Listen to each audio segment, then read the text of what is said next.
അപ്പോൾ guys welcome back to a new video. അപ്പോൾ ഇന്ന് വീണ്ടും ഏരിയസ് പ്ലക്സിലാണ് സിനിമ കാണാൻ വന്നിരിക്കുന്നത്. ഏരിയസ് പ്ലക്സിൽ പുഷ്പ 2 ദ റേസ് എന്നും പറഞ്ഞ അല്ലു അർജുൻ്റെ മൂവിയാണ് ഇന്ന് റിലീസായിട്ട്. ഞാൻ തേർഡ് ഡേ ആണ് കാണാൻ പോകുന്നത്. അപ്പോൾ നമ്മളിന്ന് 2:15 ഷോ ബുക്ക് ചെയ്തിരിക്കുന്നത്. മലയാളമാണ് ബുക്ക് ചെയ്തത്. അപ്പോൾ ഔഡി 1-ലാണ് ഷോ നടക്കുന്നത്.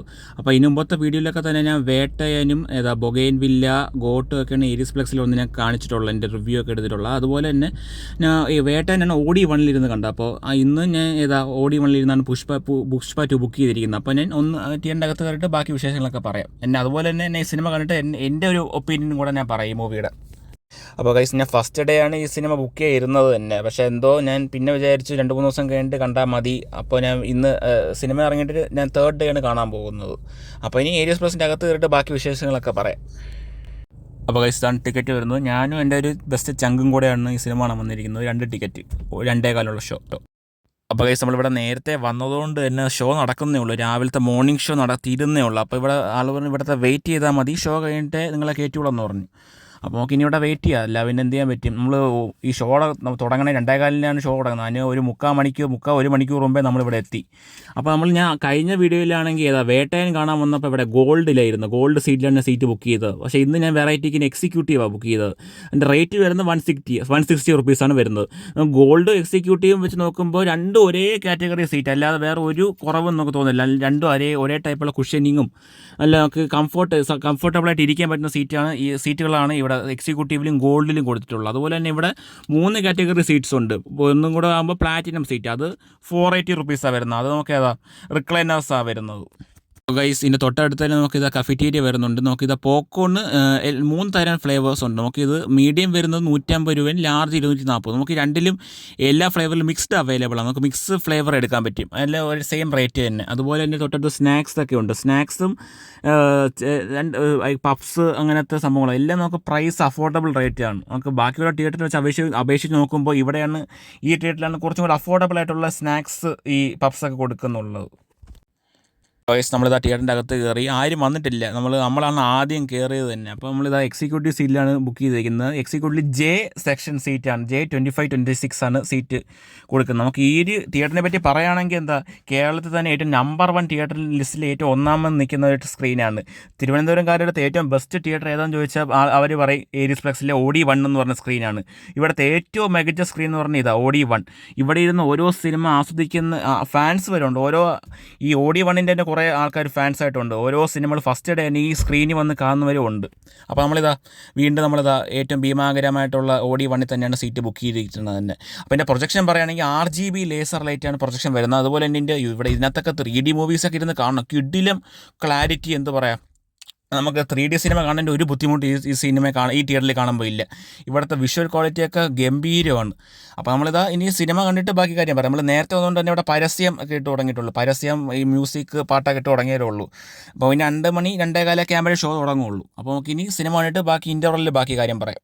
അതുപോലെ തന്നെ ഈ സ്ക്രീൻ ഡോൾബി അറ്റ്മോസും കൂടെയാണ്. അതുകൊണ്ട് സൗണ്ട് ക്വാളിറ്റിയൊക്കെ എന്ത് പറയാ, അത്രയും നല്ല സൗണ്ട് ക്വാളിറ്റിയാണ് ഇവിടെ കൊടുത്തിട്ടുള്ളത്. ഇവിടെ ടോട്ടലി 6 സ്ക്രീൻസ് ഉണ്ട്. 6 സ്ക്രീനിൽ വെച്ച് അപേക്ഷിക്കുമ്പോൾ OD 1 ആണ് ഏറ്റവും മികച്ച ഒരു സീറ്റിംഗ് ക്വാളിറ്റി സ്ക്രീനും ഒക്കെ വരുന്നത്. നമുക്കിവിടെ ബാക്കിലത്തെ സീറ്റ് മൊത്തം ഒരു കറുപ്പ് തീമാണ്. അതുപോലെ തന്നെ എൻ്റെ എക്സിക്യൂട്ടീവ് സീറ്റ് വരുമ്പോൾ കുറച്ചും കൂടി എന്ത് പറയുക, ഒരു ബീച്ച്, ഒരു ബ്രൗണും ബ്ലാക്കും കൂടെ ചേർന്ന ഒരു കളർ തീമാണ് കൊടുത്തിട്ടുള്ളത്. ഇവിടുത്തെ പിന്നെ എക്സിക്യൂട്ടീവ് സീറ്റ് മോശമല്ല കേട്ടോ. നമുക്ക് 160 രൂപയ്ക്ക് കിട്ടാൻ പറ്റുന്ന ഏറ്റവും ബെസ്റ്റ് ഒരു സീറ്റിംഗ് ക്വാളിറ്റിയാണ് ഇവിടെ കൊടുത്തിട്ടുള്ളത്. 160 റുപ്പീസാണ് എക്സിക്യൂട്ടീവിൻ്റെ റേറ്റ് വരുന്നത്. ആ റേറ്റിൽ എന്തുകൊണ്ടും വർത്താവുന്ന കുഷനിങ് എല്ലാം കൊടുത്തിട്ടുണ്ട്.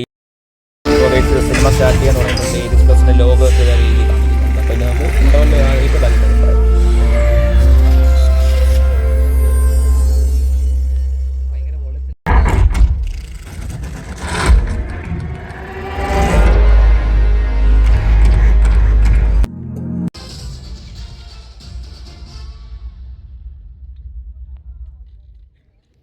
അപ്പോൾ ഗൈസ് അങ്ങനെ പടം ഇൻ്റർവെൽ വരെ അതേമേ നല്ല രസമുണ്ട്. നല്ല ഒരു എൻ്റർടൈൻമെൻറ്റ് മൂവിയും കൂടെയാണ് കേട്ടോ. മൂവി പറയാതിരിക്കാൻ വയ്യ. ഫസ്റ്റ് ഹാഫ് ഗംഭീരം എന്ന് തന്നെ പറയാം. ഫസ്റ്റ് ഹാഫ് നല്ല രീതിയിൽ എഴുതിയിട്ടുണ്ട്. അതുപോലെ തന്നെ ഫഹദ് ഫാസിലിൻ്റെ ആക്ടിങ് എല്ലാം അല്ലു അർജുൻ്റെ മുമ്പിൽ കട്ടയ്ക്ക് നിൽക്കുന്നുണ്ട്. ഫഹദ് ഫാസിലെല്ലാം ഫഹദ് ഫാസിലും ബാക്കിയുള്ള ആക്ടേഴ്സൊക്കെ അല്ലു അർജുൻ്റെ കൂടെ നല്ല രീതിയിൽ ആക്ട് ചെയ്യുന്നുണ്ട്. ഫസ്റ്റ് ഹാഫിൽ ആ പകുതിയൊക്കെ ആകുമ്പോൾ നമുക്ക് ഒരു മൂവിയുടെ റെഫറൻസൊക്കെ വേണമെങ്കിൽ നമുക്ക് വിചാരിക്കാം. റൺവേ മൂവിയുടെ റെഫറൻസൊക്കെ ഇതിനകത്ത് കാണിക്കുന്നുണ്ട് അവസാനം. അത് നോക്കി കോപ്പി അടിച്ചെന്നല്ല പറയുന്നത്, പക്ഷെ കാണുമ്പോൾ ജസ്റ്റ് തോന്നുന്നത് ഇത് റൺവേ മൂവി അല്ലേ.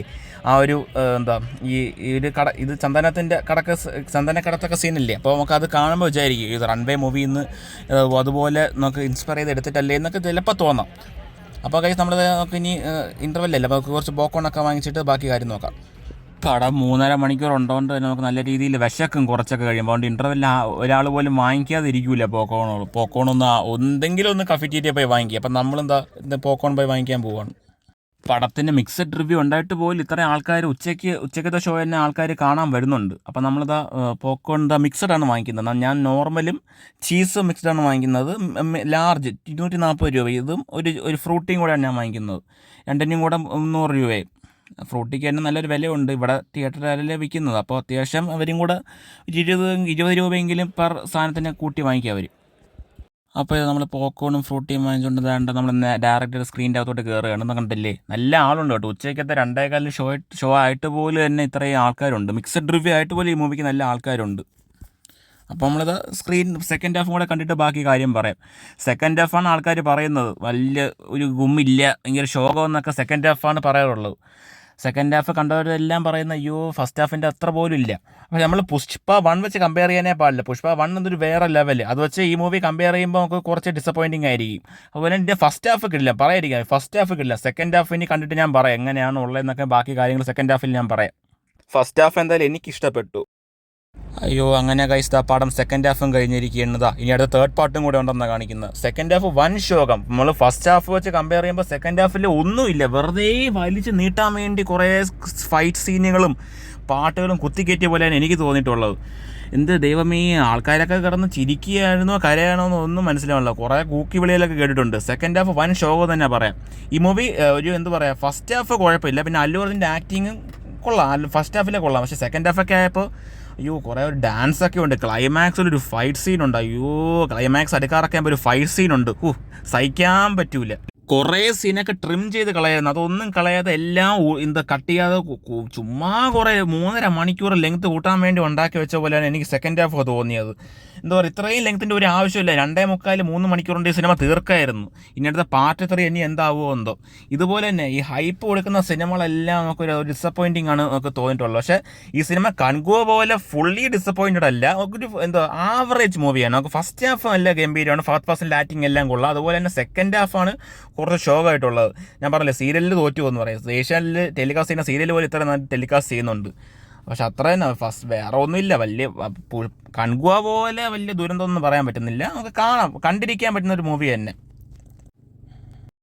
അപ്പോൾ ഗൈസ്, ഞാൻ ഈ പടത്തിന് റേറ്റിംഗ് കൊടുക്കുന്നത് 10-ഒരു 6.5 കൊടുക്കാം. 6.5 കൊടുക്കാമെന്നുള്ളൂ. പക്ഷേ കാരണം എന്ന് പറഞ്ഞാൽ സെക്കൻഡ് ഹാഫ് കൊണ്ട് ശോകമാക്കി കളഞ്ഞു. കാരണം എന്ന് പറഞ്ഞാൽ എന്താ പറയുക, ഫുള്ളി എന്താ പറയുക, നമുക്ക് എങ്ങനെയെങ്കിലും എഴുന്നേറ്റ് പോയാൽ മതിയായിരുന്നല്ലോ എന്ന് തോന്നിപ്പോൾ. പിന്നെ പൈസ കൊടുത്തല്ലേ എന്ന് കൂടെ ആലോചിച്ചിട്ടാണ് നമ്മൾ ഇരുന്ന് പോയത്.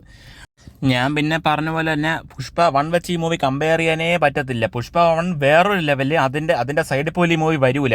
പക്ഷേ ഈ മൂവിയുടെ ഫസ്റ്റ് ഹാഫ് വരെ ഇൻ്റർവെൽ വരെ നല്ല രീതിയിലാണ് പോയിക്കൊണ്ടിരുന്നത്. അതുപോലെ അങ്ങോട്ട് അതേ സംഭവം തന്നെ കുറച്ചും കൂടെ ആ ഒരു സെക്കൻഡ് ഹാഫിലും കൂടെ കൊണ്ടുവന്നിരുന്നെങ്കിൽ നന്നായിരുന്നേനെ. ഇത് ചുമ്മാ സെക്കൻഡ് ഹാഫിൽ എന്തിനോ വേണ്ടി കുറേ ഡാൻസും എന്തൊക്കെയോ കാണിച്ചു കൂട്ടാൻ തോന്നിയിട്ടുണ്ട്. മലയാളം ഡബിങ്ങിൽ ചില പാട്ടുകളൊക്കെ ഷോക്കായിരുന്നു കേട്ടോ. മലയാളത്തിലെ ചില പാട്ടുകൾ ഷോക്കായിരുന്നു, ബാക്കിയൊക്കെ കുഴപ്പമില്ലായിരുന്നു. ഈ മൂവി കണ്ടവരുണ്ടെങ്കിൽ ഇൻ്റർവെൽ അടുക്കാകുമ്പോൾ ആ സീനിൽ റൺവേയുടെ റെഫറൻസ് തോന്നിയെങ്കിൽ കമൻറ്റ് ചെയ്യുക. എനിക്ക് അങ്ങനെ എന്തായാലും തോന്നിയിട്ടുണ്ട്. ഒരു ഇൻ്റർവെൽ അടുക്കാറാകുമ്പോൾ ഒരു സീനുണ്ട്. ആ സീൻ കണ്ടപ്പോൾ എനിക്ക് ജസ്റ്റ് എന്താ പറയുക, എനിക്കിതായിട്ടാണ് തോന്നിയത്. റൺവേ മൂവി, നമ്മുടെ ദിലീപിൻ്റെ റൺവേ മൂവിയുടെ റെഫറൻസ് ആയിട്ടൊക്കെ തോന്നി എനിക്ക്. റൺവേയിലും ക്ലൈമാക്സൊക്കെ ആകുമ്പോൾ ഒരു സീനില്ലേ, ആ ഒരു സ്പിരിറ്റ് കടത്തുന്നൊക്കെ സീൻ, അതുപോലെ എനിക്ക് തോന്നിയിട്ടുണ്ട് ഈ ഒരു ഇൻ്റർവെല്ലിൽ അടുക്കുമ്പോഴുള്ള സീൻ. ബാക്കിയൊന്നും കുഴപ്പമില്ല. സിനിമ കണ്ടിരിക്കുക. ഞാൻ എന്തായാലും എൻ്റെ ഒപ്പീനിയനാണ് പറഞ്ഞത്. ബാക്കിയുള്ളവർക്ക് എങ്ങനെയെന്ന് അറിഞ്ഞുകൂടാ. എൻ്റെ ഒപ്പീനിയൻ ഇതാണ് പറഞ്ഞത്. നമുക്ക് എന്നും പറഞ്ഞത് ബാക്കിയുള്ളവർ കാണേണ്ടതെന്ന് ഞാൻ പറയില്ല. നിങ്ങൾ പോയി കാണുക, എന്നിട്ട് നിങ്ങളുടെ ഒപ്പീനിയൻ പറയാം, അത്ര തന്നെ. കാരണം എന്ന് പറഞ്ഞാൽ എൻ്റെ ടേസ്റ്റ് അല്ല നിങ്ങളുടെ ടേസ്റ്റ്. ചിലപ്പോൾ നിങ്ങൾക്ക് ഇത് ഇഷ്ടപ്പെടാൻ സാധ്യതയുണ്ട്. അതുകൊണ്ട് നിങ്ങൾ പോയി കാണുക. എന്നാലേ ഇത് നിങ്ങളുടെ ഒപ്പീനിയൻ എന്താണെന്ന് പറയാൻ പറ്റുള്ളൂ. അല്ലാതെ ബാക്കിയുള്ളവർ പറഞ്ഞു എന്നും പറഞ്ഞ് ഈ മൂവി കാണാതിരിക്കുകയല്ലേ, അത്രേ ഞാൻ പറയുന്നുള്ളൂ. എന്ന് പറയുമ്പോൾ ഓരോ മൂവി എന്ന് പറഞ്ഞാൽ ഓരോരുത്തരുടെ വേറെ ടേസ്റ്റാണ്. അപ്പോൾ അവർക്ക് ചിലർക്ക് അവർക്ക് ഇഷ്ടപ്പെടാം, ചിലർക്ക് ഇഷ്ടപ്പെടാൻ സാധ്യത കുറവായിരിക്കും എന്നും പറഞ്ഞ് ഞാൻ ഒരിക്കലും ഇത് കാണാതിരിക്കാൻ ഒരാളടുത്ത് പോലും പറയില്ല. കാണുക, എൻ്റെ ഫ്രണ്ട്സിൻ്റെ പോലും പോയി കാണുക. നിങ്ങളുടെ ടേസ്റ്റ് വേറെ, അപ്പോൾ നിങ്ങൾ പോയി കാണുക. കണ്ടിട്ട് നിങ്ങളുടെ അഭിപ്രായം കൂടെ പറയുക. എനിക്ക് എന്തായാലും ഈ മൂവി ഒരു ആവറേജ്, ബിലോ ആവറേജ് പറയാൻ പറ്റുള്ളൂ. എന്നാൽ ഒരു ബിലോ ആവറേജ് മൂവിയാണ്. 6.5 ഞാൻ റേറ്റിംഗ് കൊടുക്കുന്നുള്ളൂ ഈ മൂവിക്ക്. അതുപോലെ തന്നെ ഇപ്പോൾ അടുത്ത ആഴ്ച നമ്മുടെ മാർക്കോ റിലീസാവുന്നുണ്ട്. അതിൻ്റെ ഒരു 4 ദിവസം കഴിഞ്ഞിട്ട് ബറോസ് റിലീസാവുന്നു. അതുകൊണ്ട് തന്നെ ഈ 2 മൂവിയുടെയും റിവ്യൂ ഞാൻ കഴിയുന്ന പോലെ ഇടുന്നതാണ്. അപ്പോൾ ഗൈസ്, എൻ്റെ വീഡിയോ ഇഷ്ടപ്പെട്ടെങ്കിൽ ലൈക്ക് ചെയ്യുക, ഷെയർ ചെയ്യുക, സബ്സ്ക്രൈബ് ചെയ്യുക. തൊട്ടടുത്തുള്ള ബെല്ലൈക്കൺ കൊണ്ട് പ്രസ് ചെയ്താൽ ഞാൻ അപ്ലോഡ് ചെയ്യുന്ന വീഡിയോസെല്ലാം നോട്ടിഫിക്കേഷൻ കിട്ടുന്നതാണ്. അപ്പോൾ ഇനി അടുത്ത വരുന്ന വീഡിയോസിലൊക്കെ തന്നെ ഞാൻ എല്ലാം ഇറങ്ങുന്ന മൂവീൻ്റെ റിവ്യൂവും അതുപോലെ തിയേറ്ററിൻ്റെ റിവ്യൂ ഒക്കെ ഇടുന്നതാണ്.